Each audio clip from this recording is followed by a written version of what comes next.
Abril Gordienko, encantado de recibirte otra vez en el programa. Muchas gracias, Jorge. Es Encantada de estar un aquí. verdadero honor. Para mí es un gusto Sos inmenso y una excelente visionaria, pongámosle así, de políticas públicas y de pensamiento, escritora y de, participaste en esta propuesta para un mejor futuro, ¿verdad? En el capítulo de educación. así es, así es. Es Es un tema que ha un estado muy capítulo cerca de mi corazón. complicado, ¿verdad? Eh, Hay una coyuntura difícil, ¿verdad? Mi mayor preocupación, honestamente, creo yo que aparte de la violencia, que eso es algo que tenemos que ponerle muchísima atención, porque todo lo demás pareciera que viene a segundo plano, pero la educación es la base de nuestra democracia, de nuestra estabilidad, de nuestro crecimiento, de nuestro futuro, de la posibilidad de ser un país distinto, ¿verdad? No podemos seguir con esos índices eh, tan malos de las calificaciones de PISA. eh, los profesores y los tienen que ser, digamos, de gran categoría y todo tiene que medirse. Yo Así es. te contaba que yo soy un creyente en que colegios y escuelas de ciertos tamaños pueden estar en manos de cooperativas con mucha supervisión, con presupuestos, con KPIs, para medirle la productividad. Porque esa es la base, y eso lo ha hecho Israel y lo han hecho muchos países europeos, en que realmente la enseñanza se delega, eh, no, se, no se hace una estructura vertical tan complicada como la que tenemos actualmente. Pero bueno, vos sos la invitada, hablaste sobre varios puntos, ¿verdad? Nivelar las destrezas, diagnósticos, planes remediales, alianzas con las universidades y cobertura de calidad, infraestructura y conectividad, en fin, son los temas que Sí. todos sabemos. Bueno, en este compendio de análisis del Plan Nacional de Desarrollo e Inversión Pública, la Academia Centroamérica me asignó analizar el capítulo de educación en el Plan Nacional de Desarrollo, que si bien no es exactamente el plan que tiene que seguir o no tiene por qué ser tan completo como el plan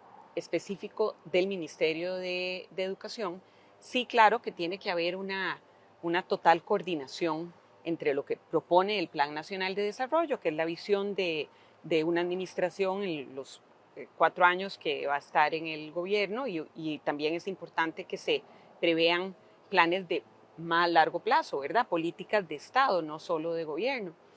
Eh, bueno, y de eso es lo que vamos a conversar. Devolviéndome un segundo a lo que comentabas, que la seguridad y la educación son fundamentales para el desarrollo humano, para la estabilidad del país, para la democracia. Coincido plenamente, agregaría otros, por supuesto, Sí, salud claro. pública y hay algunos otros, pero una diferencia entre seguridad y educación es que cuando la seguridad falla, el ciudadano lo siente inmediatamente, porque la amenaza está ahí, ¿verdad?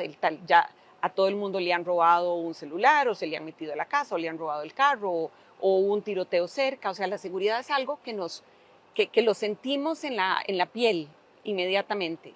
La educación es, es un trabajo que, como de acumulación de cosas buenas o de errores, pero el resultado Se ve a largo plazo. se ve a largo plazo. Entonces, Sí, un niño es que está comenzando, digamos, prekinder, son 12 años claro, y son y generaciones generaciones. Sí. que no necesariamente la ciudadanía percibe el deterioro o los logros también de forma inmediata y no necesariamente de forma personal tampoco. Pero entonces esa como percepción difusa, intangible, tal vez ha hecho, no lo sé si es esa la razón, pero tal vez ha hecho que la ciudadanía no demande tanto, no con la misma fuerza que pedimos, por favor, resuelvan el problema de seguridad o por favor, cuando hay problemas económicos, enseguida el bolsillo de la gente lo siente y la gente reclama. Pero en educación es algo mucho más intangible y, y difícil de captar. Por dicha hay mediciones y como bien decías, las pruebas PISA, las pruebas que se eliminaron de bachillerato, eran una manera de que pudiéramos tener como una medida un corte por saber sí, qué es lo que está pasando. de cómo estaban las cosas. Sabemos que vinieron las huelgas del 18 y el 19 que afectaron muchísimo la continuidad del servicio, luego vino la pandemia, pero ya además se venían arrastrando problemas. Entonces, cuando yo entré a analizar este capítulo del Plan Nacional de Desarrollo, pues mi expectativa era, este es un momento crucial en la educación costarricense. Es un momento en que a esta administración le tocó recibir todo este legado de cierres de aulas por tiempo muy prolongado. De hecho, Costa Rica fue uno de los países que cerró las aulas por más tiempo. Problemas de salud pública que cada día se hacen más evidentes, ¿verdad? De adolescentes deprimidos que intentan lamentablemente quitarse la vida, que está el narcotráfico acechando y ya se ha metido en los mismos centros educativos. Sí. Entonces, para los jóvenes es cada vez más retador permanecer en el sistema educativo. Además de eso, arrastran falencias de conocimiento, tanto vamos a ver, conocimientos que habían adquirido los han perdido por todo ese tiempo que estuvieron fuera de las aulas o con interrupciones periódicas, pero además dejaron de adquirir nuevos conocimientos. Las dos cosas juntas son gravísimas y ya pues esto es como una verdad de perogrullo que todo el mundo sabe, que tenemos serias limitaciones de las destrezas básicas, lectoescritura, comprender un texto, lo que se llama pobreza de aprendizajes. También en las matemáticas. Y muchachitos o niños o niñas que ya están avanzados en el sistema arrastran estas carencias. Y eso simplemente es como acumular dificultades porque tienen lagunas que no les permiten adquirir conocimientos más sofisticados, que a su vez tiene que ver con la capacidad incluso de desarrollar un pensamiento sofisticado.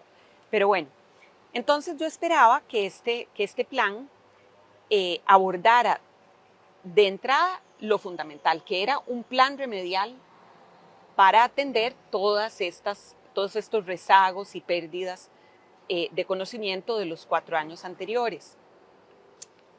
Por otro lado, sabemos que la población salió de la pandemia más empobrecida, hubo más desempleo, hay mayor desigualdad todo el tiempo. Así que la parte también de apoyo, de subsidios, de transferencias directas para apoyar a que los chicos y chicas pudieran permanecer en el sistema, tenía que ser un pilar también fundamental. ¿A qué me refiero? A los comedores escolares, a el transporte escolar. Hay muchos chicos y chicas que si no se les subsidia el transporte no pueden llegar al colegio. O si no se les da la comida, Si no se les da la comida, esa es su única comida. Es más, a veces la comida es el atractivo para que los padres los manden a la escuela. También está la infraestructura escolar. Sabemos que se ha deteriorado muchísimo, hay cerca de 1000 órdenes sanitarias. Tristemente, muchas de esas son además en las zonas de por sí ya más vulnerables, más pobres, donde hay otro tipo de rezagos y de vulnerabilidades. Y bueno, entonces yo pensaba que iba a haber este plan remedial, que iba a haber también un análisis de la estructura del ministerio, porque sabemos también que se ha hecho una institución gigantesca y que hay que hacer una reingeniería, vos que sos ingeniero, de su estructura, de su funcionamiento. Y que viene disminuyendo la población, ¿verdad? También. Sí, sí. Y además eso debería permitir... Y además más extranjeros, ¿verdad? Qué curioso, ¿verdad? Sí, claro, porque hay más migración, ¿verdad? Sí, la mujer costarricense está teniendo en promedio menos hijos y las migrantes están teniendo un poquito más, aunque en general ha bajado la tasa de natalidad en Costa Rica. Pero eso no quiere decir que hay que disminuir los recursos, sino que Más deberíamos bien mejorar. poder utilizarlos de manera más eficiente, más efectiva, en calidad, una mejor inversión en calidad, en infraestructura incluso, y eso puede generar empleos. Entonces, bueno, en primer lugar, lo que sentí con este plan es que estaba descontextualizado. No menciona la situación tan crítica en la que está el sistema educativo, y ya ahí de alguna manera estamos partiendo sobre una base, de nuevo, descontextualizada. Si no se reconoce el problema y la situación tal y como está, pues se corre el riesgo de Seguimos haciendo informes, soluciones que no son puedes, viables. no, exactamente, que no son viables. Entonces, ¿qué proponía este plan? Tres cosas, tres metas básicas que digo, no es que estén mal, pero me parece que se quedaron, que son insuficientes y que algunas no son tan realizables. Y que se repiten. La primera es que se graduaran más estudiantes universitarios de disciplinas de alta demanda laboral. Sí. Y recordemos que el Ejecutivo tiene muy poco impacto o muy poco poder de decisión sobre las universidades, porque las que son del sector público tienen autonomía y el sector privado funciona pues como sector privado. Entonces realmente poner eso como una meta de un plan de desarrollo es, pues como decir, es deseable, pero no es algo que el mismo Ejecutivo pueda cumplir, ni que le podamos medir. Las 2/3 partes de las universidades son privadas. Además, hay una oferta privada muy grande. Lo que hay que exigir es calidad. Sí, de acuerdo, claro. Y dirección también, porque, o sea... Sí, y tenemos que tener una gran conversación como país de decidir, bueno, cuál es nuestra visión de desarrollo, cuáles son las carreras que tenemos que fomentar y crear incentivos en todo el país para que tanto las universidades públicas como privadas... Con el CONAPE, pero con carreras puntuales. Claro, y hacer alianzas con universidades para que haya mucha más educación dual, no solo a nivel de colegios, sino también de universidades.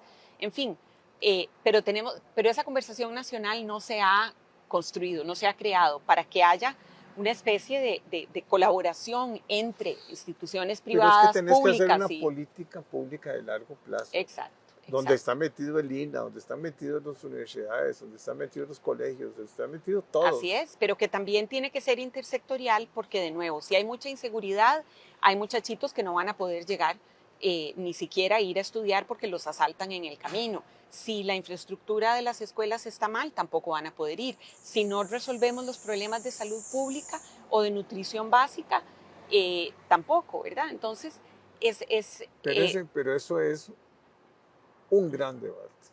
Claro, es que el debate, y no hay, para mí no hay uno más importante y urgente en este momento. Claro. Es el futuro del país, porque esto no afecta solo las vidas individuales de 1 millón y pico de la muchachos, inversión, sino el empleo. Exacto.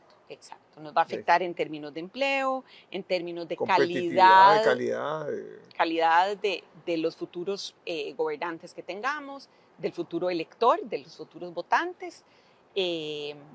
Ni se diga la inversión extranjera, que ha sido pivotal en nuestro modelo de desarrollo, por lo menos hasta ahora. Va a afectar la paz social, porque si las personas, es a través de la educación que se logra la movilidad social, y si esa movilidad no se está dando, obviamente eso va a afectar, va a deteriorar muchísimo el tejido social. Entonces, bueno, ese era el primer objetivo, el de graduar a más estudiantes universitarios. El segundo era desarrollar una estrategia para fomentar habilidades digitales, STEM e inglés. Muy bien. No es lo fundamental en este momento porque tenemos estudiantes que no logran entender un texto básico, pero qué bien que tengamos eso como una meta, como un ideal a largo plazo. Y por último, mejorar... Y hablan de un número de graduados. Sí, ponen varios graduados que además, curiosamente, son anualmente el número de graduados es menor a lo que en este momento hay, claro, a la base, que era el 2021. Pero bueno, y luego también proponen mejorar la infraestructura educativa. Entonces, si uno ve eso como el Plan Nacional de Desarrollo para Educación, se queda muy corto ante los problemas tan apremiantes y tan grandes que tenemos. Aplaudo que quieran arreglar la infraestructura, eso me parece fundamental, tiene tiene todo el Si sentido del conocen mundo, dónde es el problema, porque pero no hay no hay un inventario. gracias a la Fundación Yamuni Taúsh, de la cual estoy en la junta directiva, se le dio apoyo al MEP para crear ese inventario. Curiosamente, este Plan Nacional de Desarrollo no menciona eh, la necesidad de la creación de ese inventario, que ya se está consolidando en este momento, ya es Y muy no sé, cerca de ser no una... sé, pero son decenas de ingenieros que trabajan en el MEP. Sí, sí, en la DIE. Entonces, sí, esa dirección de infraestructura tiene que tener muy claro cuáles son, que eso es lo que extrañé ¿Qué en el Plan prioridades? Nacional de Desarrollo. Hablan de 1,000 y pico de obras, de intervenciones, pero eso va desde arreglar los baños hasta poner un techo, pero no hay, como decía, esa claridad, esa correspondencia con un inventario, con priorización, con presupuesto, con parámetros, cuáles son más urgentes o cuáles son más graves o cuáles entran dentro de, cuáles van a estar resueltas en 1 año, en 2 años, en 3 años, cuánto va a costar, en fin, cuánto se va a destinar por región, a cuántos estudiantes se va a favorecer con esta o con esta o con esta. Todo eso es fundamental y pues no está en el plan. En cuanto a la mayor graduación de estudiantes universitarios en esas carreras deseables, ¿verdad?, que tienen mayor salida laboral, el mismo plan lo hace depender de que se apruebe un proyecto de ley que el Ejecutivo presentó que alteraría, si fuera aprobado, el financiamiento de las universidades. Lo conocemos como el FES. Eso, Difícilmente eso va a ser aprobado, entonces, pues hacer depender un objetivo del plan de algo de, que no puede, de algo sobre lo que no se tiene control no. total, pues no tiene mucho sentido. Y bueno, la idea de la academia con estos estudios e investigaciones era no solo analizar y hacer una crítica constructiva del plan propuesto, sino también pues aportar otras soluciones y pues la idea es casualmente, vamos a ver, esto responde a que la educación, obviamente el Estado es tal vez el principal responsable, pero toda la sociedad tiene que involucrarse en, Así existe en en todas partes del contribuir, mundo. O sea, contribuir a que nuestras futuras, bueno, presentes y futuras generaciones jóvenes estén recibiendo la mejor educación posible. la sociedad entera tiene que participar en Eso la nos educación concierne a y todos, ahora, totalmente. y ahora no existe eso.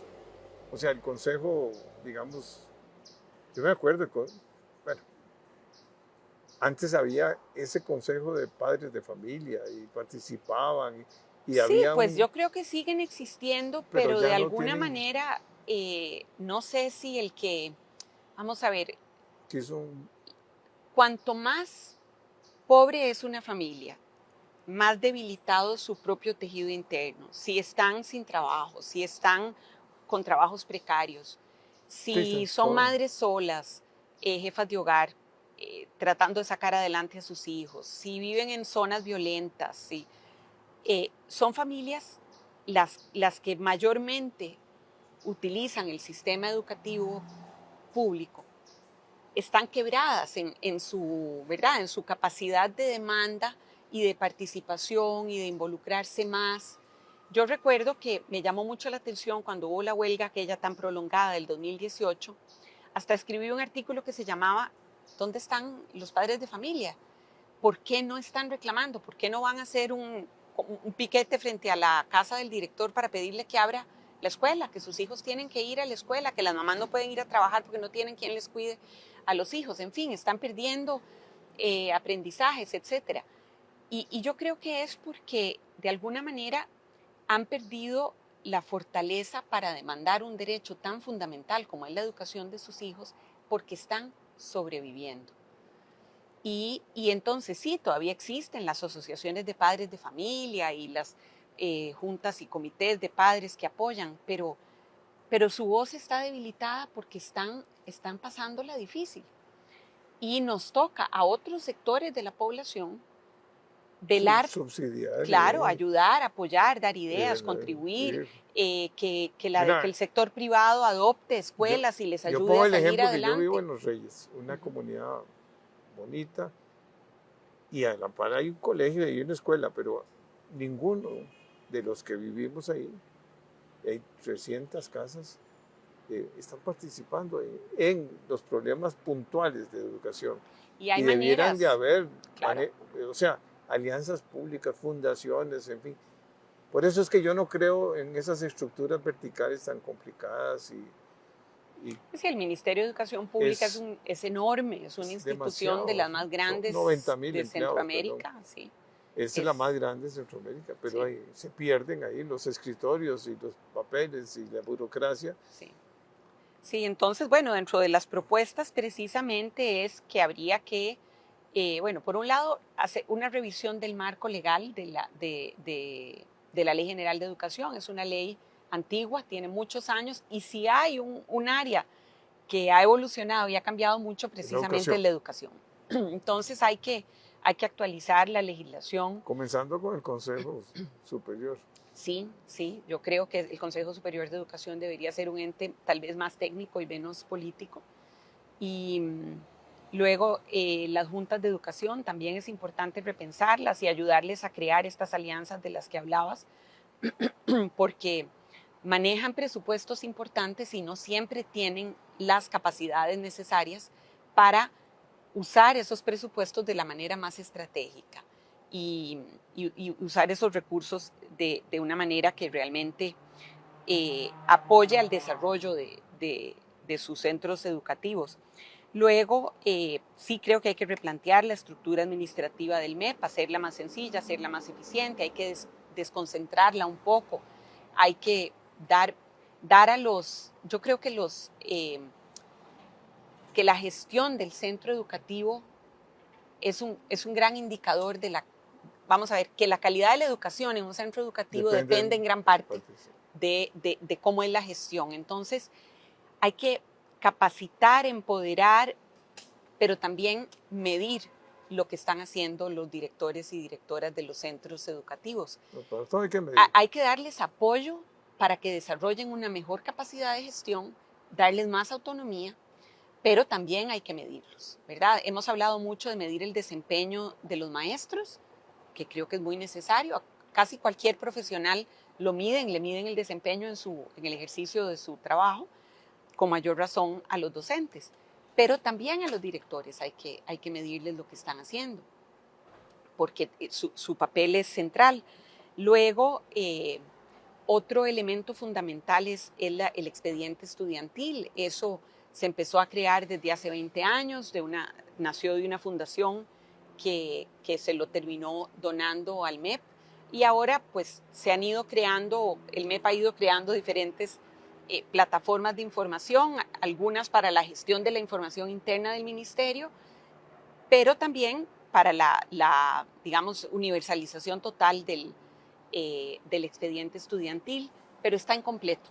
Está en muchas escuelas y colegios, ya en la mayoría, pero aún queda cerca de un 40% que no cuentan todavía con el expediente digital. ¿Por qué es tan importante?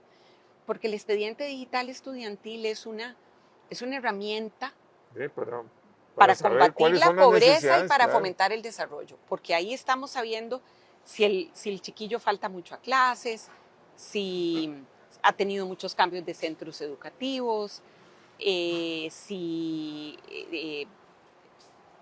cómo le va, ¿verdad? Su desempeño, su rendimiento escolar. O sea, hay un montón de indicadores que pueden permitir formarse una idea mucho más general de cómo está el desarrollo integral de cada estudiante. Luego, infraestructura, por supuesto.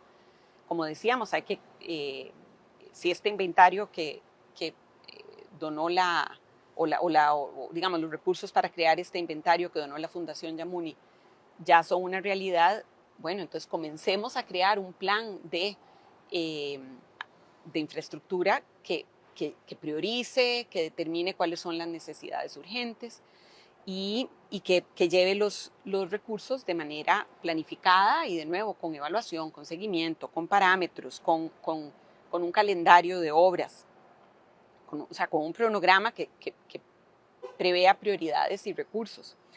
Luego, de la conectividad, todo el problema que ha habido con la red, la que se llamaba la red del Bicentenario, que por cierto si bien no se le ha dado seguimiento, sigue estando vigente como uno de los planes actuales del Plan Nacional de Desarrollo, que está todavía en el banco de proyectos de Mideplan. Y es fundamental, por un lado, que haya una red interna en la que todos los centros educativos puedan estar interconectados entre sí, pero también que tengan conexión de banda ancha para que los muchachos... El 40%, algo así está. Sí, está bastante atrasado ese proyecto y ahora, pues, cuando se rompió el contrato con la FOD, con la Fundación Omar Dengo, bueno, primero la Contraloría le quitó la ejecución de lo que faltaba de la red del Bicentenario. Pero entonces el ICE iba a ser y después que iba a ser sí, otra institución y hasta, por fin ahí hasta estamos. donde sé eso está detenido y además el plan de capacitación y de educación informática que tenía la fundación también el gobierno la eliminó y ya presentó un plan alternativo, pero realmente tampoco venía con calendarización y con metas y parámetros, entonces tampoco sabemos cuándo es que se va a completar o que se va a ejecutar. Luego tenemos un problema gravísimo de cobertura y, bueno, la calidad ya lo hemos hablado, pero la cobertura, ¿qué quiere decir esto? Que sí, tenemos escuelas en todo el país, pero solo el 8% está dando el currículum completo. Hay un 90% del estudiantado que está recibiendo solo una parte de lo básica que corresponde, de los aprendizajes que deberían estar recibiendo. Entonces, mientras en el sector privado los muchachos, además de recibir matemáticas, ciencias, español y estudios sociales, reciben inglés, reciben actividades deportivas, reciben actividades culturales como música, teatro, arte. El ser humano necesita todo eso para un desarrollo integral y pleno, y es una injusticia que quienes dependen del sistema educativo público y no tienen otra opción, les estemos limitando su desarrollo integral, ¿verdad? Que no es solo los conocimientos básicos. Y por otro lado, además eso hace que los chiquillos estén yendo a la escuela en horarios, ¿verdad? Muy pocas horas, que también hay que recordar que la escuela es la primera como puerta de contacto de los niños y las niñas con el sistema de bienestar del Estado.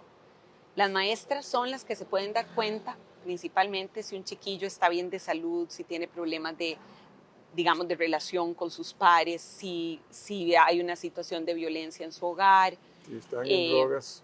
Si están en drogas, de todo. Problemas de nutrición, de vista, un montón de cosas que se detectan gracias a que van a la escuela los niños. Entonces, si bien la permanencia, digamos, la tasa de permanencia en primaria es muy alta, es prácticamente casi el 100%, eso se va reduciendo conforme avanzan en el sistema educativo.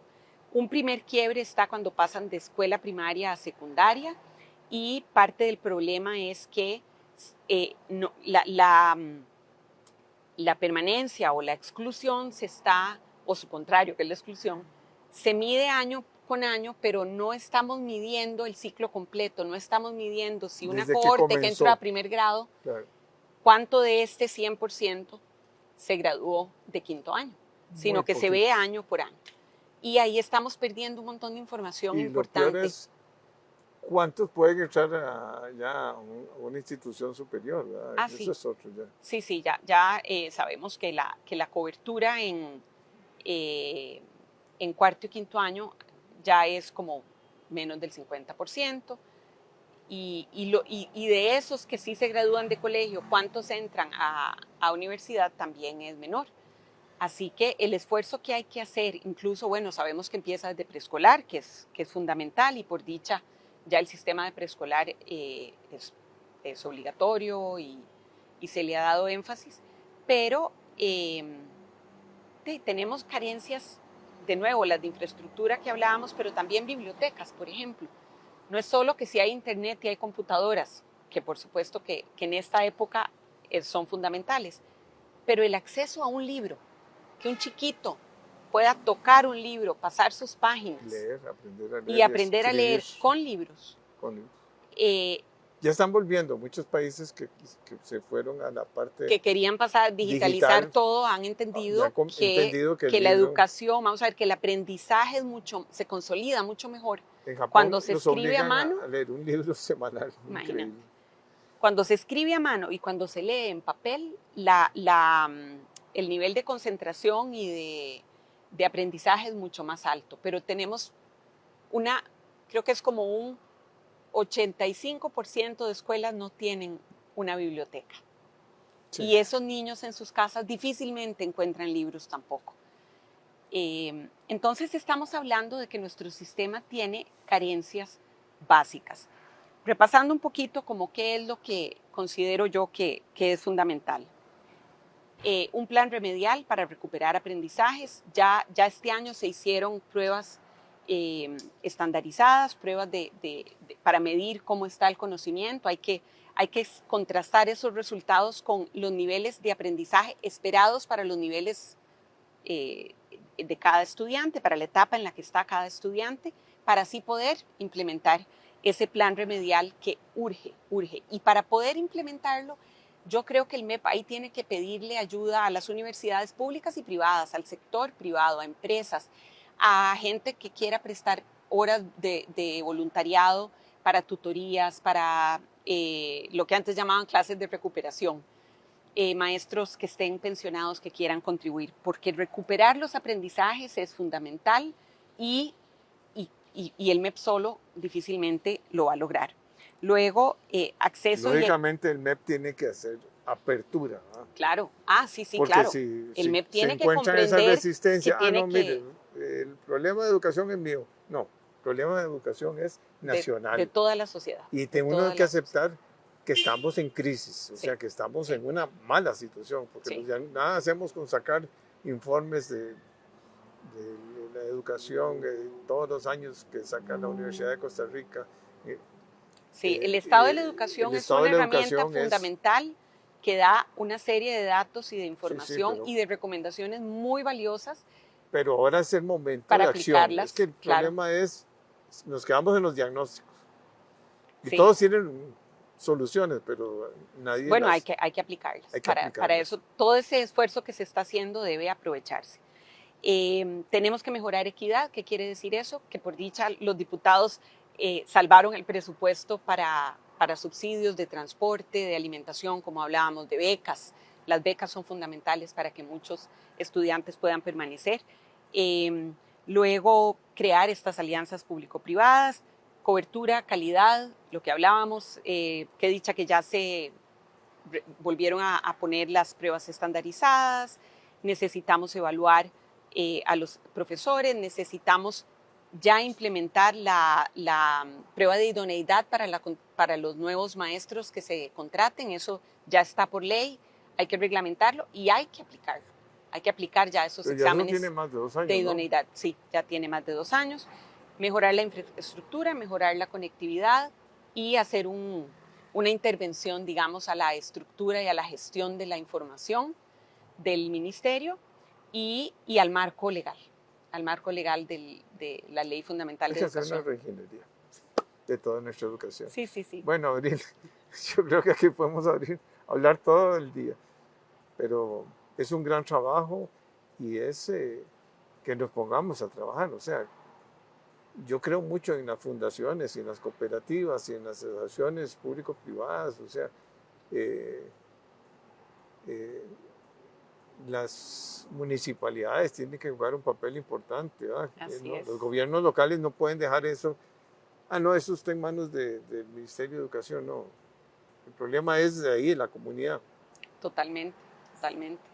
Como decíamos, bueno, es que se han hecho figuras como,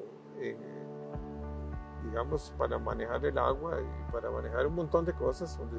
Con participación de la sociedad civil, claro, de grupos organizados. Pero tiene que haber liderazgo para todo esto y tiene que haber, sobre todo, comprender todos de que estamos en un problema muy serio que no podemos posponer, porque si no, Sí. hey, la factura ya no la están cobrando Así y es. dentro de unos años va a ser peor.